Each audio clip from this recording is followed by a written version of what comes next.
સોનગઢમાં traffic સમસ્યા ક્યારે ઉકેલાશે? સોનગઢ બસ સ્ટોપથી શિવાજી ચોક અને એસબીઆઈ બેંક વિસ્તાર સુધીનો માર્ગ સતત ટ્રાફિકની સમસ્યાથી ઘેરાયેલ છે. ખાસ કરી શાળાના સમયગાળામાં વિદ્યાર્થીઓ અને નાગરિકોને વાહન વ્યવહારમાં ભારે મુશ્કેલીનો સામનો કરવો પડે છે. રસ્તા પર મોટી ગાડી અને લારી ઊભી રહેતા વાહન વ્યવહાર ખોરવાઈ રહ્યો છે અને અકસ્માતની શક્યતામાં વધારો થઈ રહ્યો છે.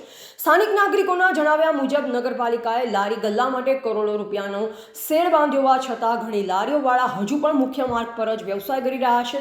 આ કારણે માર્ગ સાંકડો બની રહ્યો છે ને ટ્રાફિક જામ થાય છે. આ બાબત રોજબરોજની બની છે.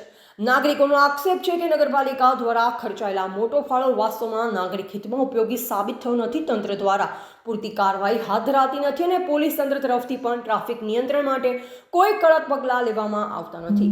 નાગરિકોએ સ્પષ્ટ માંગણી કરી રહ્યા છે કે નગરપાલિકા તથા પોલીસ તંત્ર સંકલિત રીતે કાર્યવાહી કરે, લારી ગલ્લા માટે બનાવેલ શેડનો વાસ્તવિક ઉપયોગ કરાવે અને મુખ્ય માર્ગ પરથી અસ્થાયી વેપારીઓને દૂર કરી ટ્રાફિક વ્યવસ્થામાં સુધારો લાવે.